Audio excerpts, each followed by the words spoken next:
Hi, I'm Frances Proctor, otherwise known as Angel Eyes Online.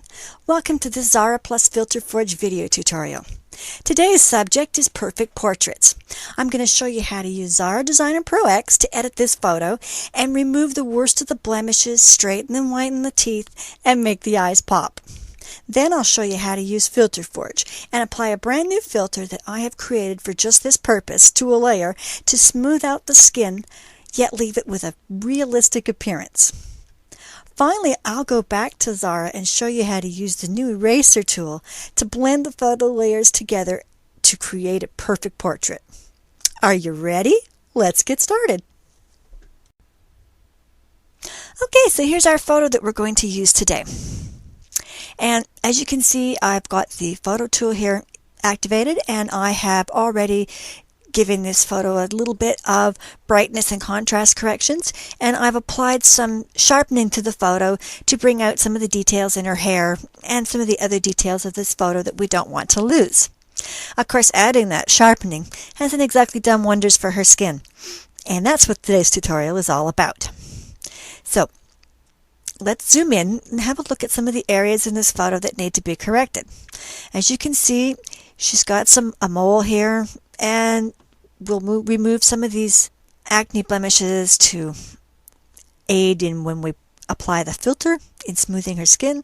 We will straighten this crooked tooth here, and I will show you a little trick to make her eyes pop. So let's zoom out and we'll start on those blemishes. So the first thing I'm going to do is activate the cloned magic erase tool here, and I'm going to zoom in again, and I will just draw a little shape around the mole, click the magic erase button, and it's gone. And I'll click to bring back my drawing tool, and we'll do a few more.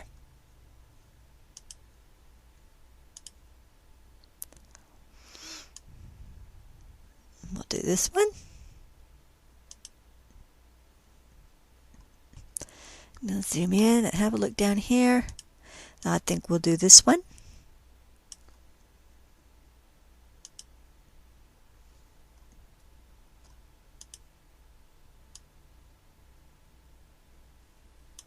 And I'll do this one. Okay, now we've removed the worst of the blemishes. Let's work on that tooth. So this time I'm going to do a manual clone and replace of the tooth. I say manual, but it is still partially automatically done. So let's draw our shape around this crooked tooth, leaving a little bit of space around it. And we'll just click and drag, and we'll bring in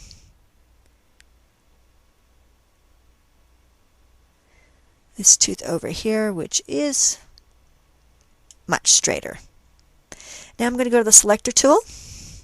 I'm going to hold down the control key, and I'm going to select the clone that we just made, and I'm going to straighten that just a bit,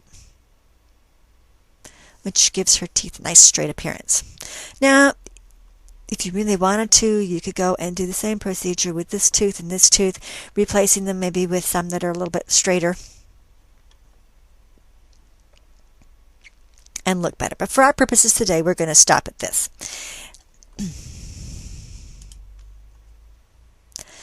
Okay, we've straightened her teeth. We've removed the worst of the blemishes. Now we're going to invoke the masking layer, and we're going to do some color change magic. So start by clicking the masking button down here, and we'll zoom in. And now for this part, I'm going to use the shape builder tool because I happen to have Designer Pro X, and I happen to have this tool handy. If you don't have this tool, you can simply follow along and use the freehand tool, or you can use pretty much any of Zara's drawing tools to draw on the mask. So I've got my shape builder tool, set it as soft, it's around 22%, and I'm going to just maybe bump up the size of the brush for this. And we'll just zoom in a bit more. And I'm going to just start by masking out her eyes, just like this. And I'm going to do this one too. And one of the great things about using the shape builder tool on the masking layer is, say you've made a mistake and you've got a little bit of extra that you don't want masked out. It's a simple matter of holding down the Shift key, and this invokes the eraser tool, which subtracts from your mask.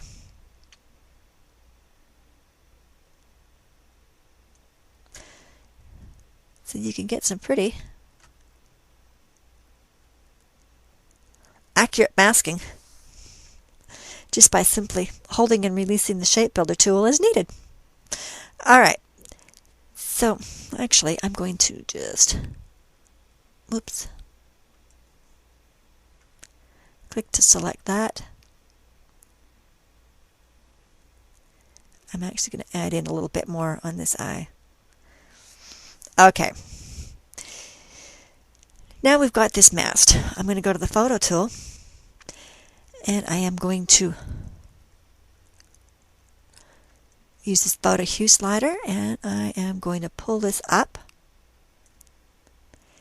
and I'm going to adjust. I can adjust the hue of her eyes, so we're going to pull this more into the blue. And the other thing we're going to do is to increase the saturation just a bit.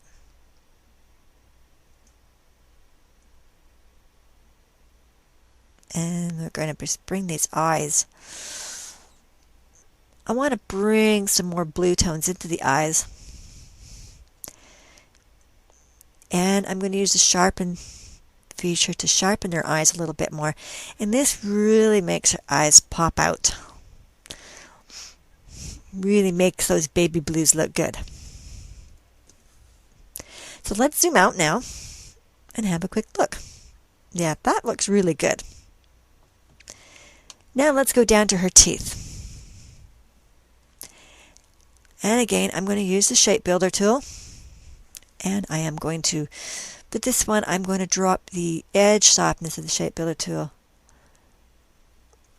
way down. And we'll make it a little bit smaller. Maybe we'll zoom in a bit.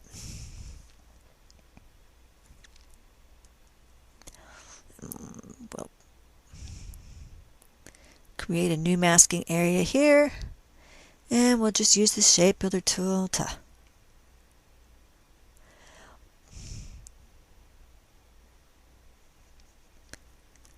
quickly mask out these areas on her teeth. Now I'm doing this quite quickly for this video.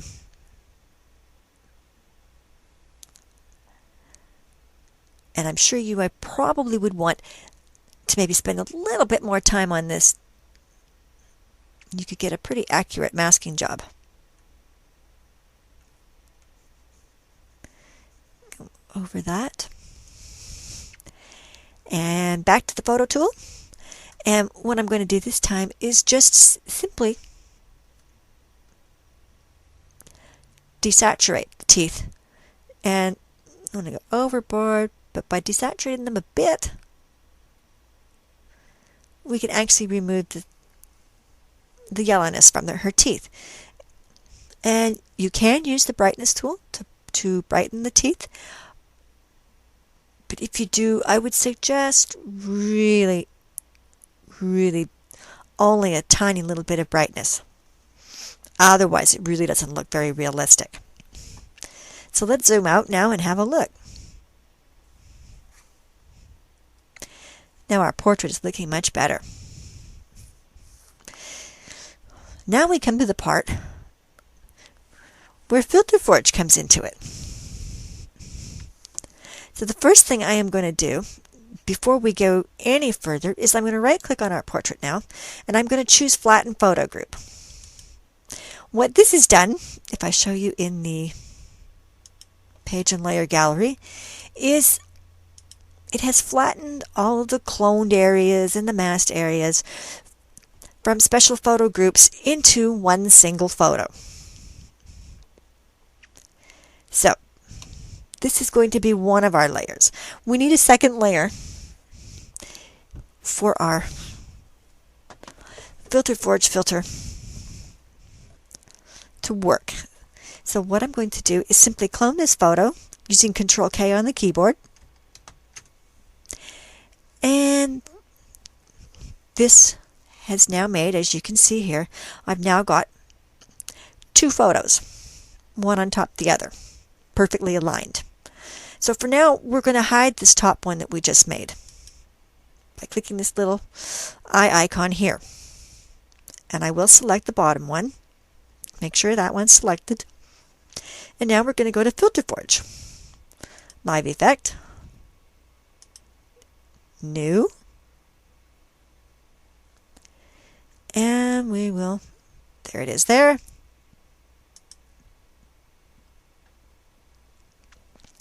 And again, I just want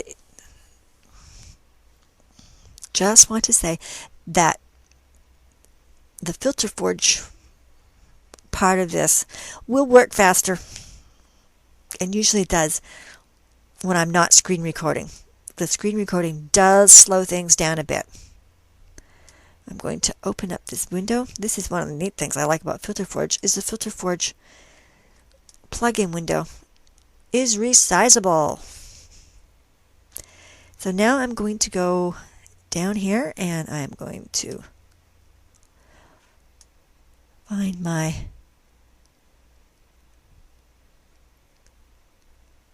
perfect skin filter.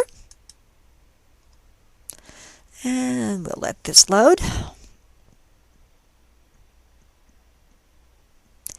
Now you will notice right away when we look at this layer, I'll zoom in here, you can see how the filter has smoothed out her skin, and yet it hasn't completely removed the look of her actually having pores. Because real skin has got pores. No matter how clear and how nice your skin looks, you've got pores. And I'll show you in the settings here. I've got settings on the filter where you can adjust the dark and light skin tones. And you can adjust the opacity of how these skin tones affect the portrait. And we've got a slider here for the smoothing. And the other neat thing about this filter is it takes advantage of Filter Forge's HDRI lighting, because I've made it as a surface filter. And you can adjust the brightness and the saturation down here. And you can adjust the surface height, although adjusting the surface height doesn't hugely affect the filter. If I pull it all the way up, you can see it does affect it, but as the filter renders, you can see it doesn't affect it in a huge or tremendous way. And I would say for most portraits, I would leave this somewhere at about the mid-range, and it works pretty good. But what this filter does, it allows you to use this ball and your HDR lighting to adjust how the lighting in the filter actually matches the lighting in your photo. And to do that, I usually take advantage of this little box up here where it says Show Original. When you check that, zoom out, and you get this little before and after thing here, and you can actually pull this back and forth, and you can zoom in. And you can see how closely I have gotten with this one using just this simple preset. But by moving this ball around, you can adjust it, and it will adjust the overall lighting in the filter. And you see I matched the lighting in this portrait very, very closely. So once you're done experimenting with the lighting and the filter settings, and you've got something that really closely matches your portrait, and you're happy with the amount of smoothing, you're ready to apply the filter. Now I know when you pull this over and you have a look at this and you're thinking, well, there's no details here. We're losing the details around her nose and her teeth and all the rest. That we're going to fix when we combine the two layers together. One thing this filter has done though is it has still maintained some smooth edges here and up in here, and this will greatly help us to achieve a realistic effect with our photo.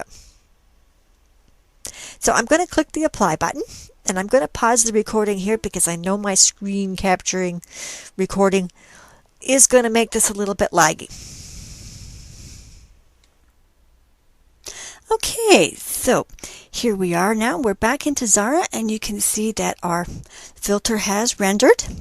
Now I have Zara set to render at 300 dpi, so if I zoom in here,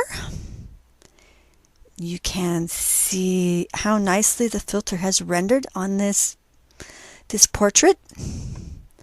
And you can see here in these areas where the skin has a sort of a semi-realistic look at this point, and it has the illusion of having actual pores. And in a minute I'm going to show you how we're going to blend the two layers of our photos together to get even more realistic looking than this. So the first thing I'm going to do, as I always do with Filter Forge, is to lock this effect down. Just click the little lock icon, and now this becomes a locked bitmap effect over here. And we are now ready to pop this photo in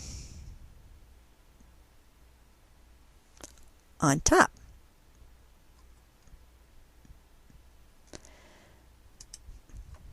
And this is where the eraser tool is going to come in. I'm going to zoom in here at first. And I'm just going to move this over here for a minute. The first thing I'm going to do is I'm going to make sure nothing is selected. And then we're going to go into the transparency tool. Now what I'm doing here is I'm setting the transparency with nothing selected. I'm going to set it at, we'll set it around maybe around 20%. And what this does is it works with the shape builder and the eraser tool so that it gives them transparency to the strokes. So anything I erase out now won't be completely erased. It'll be semi-transparent. And this mixed with the Filter Forge filter below actually will give our skin a nice soft, smooth appearance, yet maintaining a realistic skin look. So let's grab our eraser tool here, and we'll get our set the softness here. I'm going to set the softness quite high for this because we want a nice soft edge to be able to blend the areas where we are removing into the areas where we don't want to remove. I've also got the pressure sensitivity turned on because I am using a graphics tablet, and this is really handy. So we want to make sure this top photo is selected. Now we can start going over the portrait and just simply brushing over our portrait to smooth out our skin.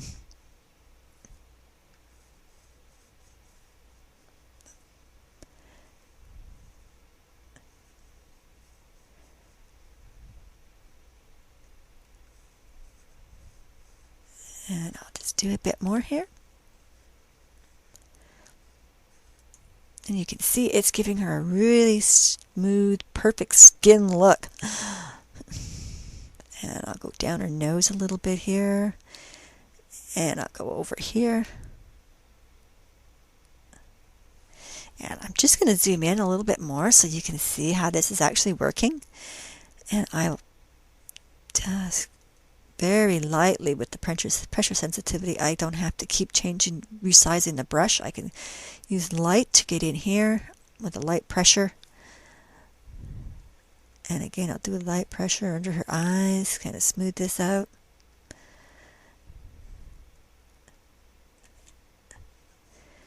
And heavier pressure to a bigger brush down here.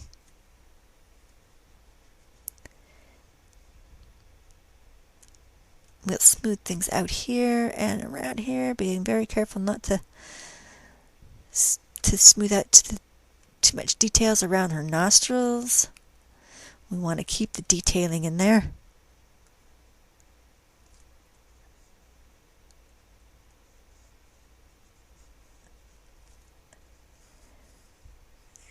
And up and around here. I'm just going to try and do this fairly quickly here so we can get on to the final parts of this.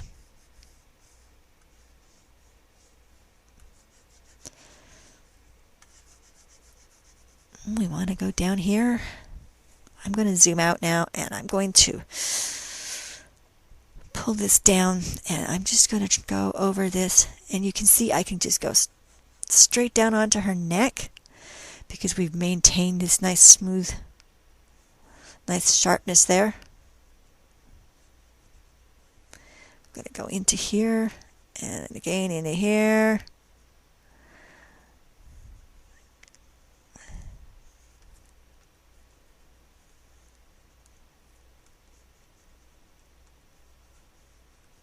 We'll do up above her lip here. And I'm going to go down. It's important not to just stop at the face. You want to go down. You want to do the neck.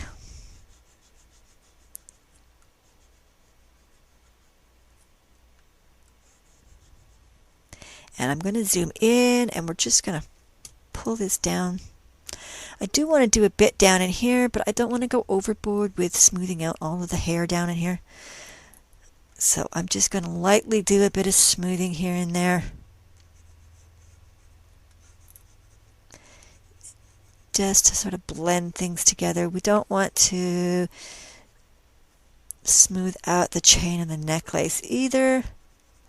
Just a bit down in here, maybe a little bit around the necklace. Again, we don't want to go too overboard with that. And now I'm just going to go over here and I'm going to do her shoulder a little bit here because this is showing out quite a bit. We'll do a little bit into the hair, but not too much again. All right, now I'm going to zoom out and you can already see how beautiful this looks. I'm going to just zoom back in here and just go in here just quickly and do a little bit around in here, a little bit around in here.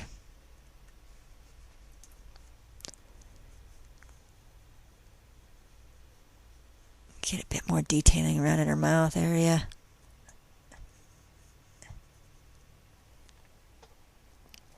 And let's zoom out. All right. Now I'm also going to show you one more quick trick here to really give this portrait a nice look.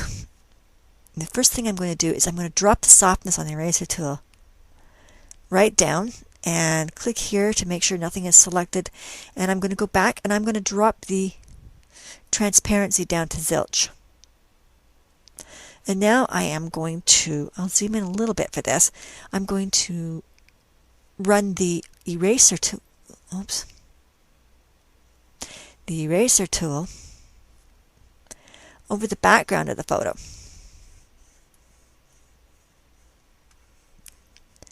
to apply some smoothing to the background. And the background in this photo is already a soft, oops, you need to make sure that you don't deselect the photo while you're working. And this will increase the depth of field. And what I'm doing here, I'm also decreasing the amount of the frizziness on her hair in a few places too. And we'll just quickly go over this. Further softening the background. I think this gives a really nice effect to the photo. And we will zoom out. And there you have it. All it's left to do now is to simply Control A to make sure both layers are selected, and Control G to group them. And now you have a perfect portrait. Thanks for watching.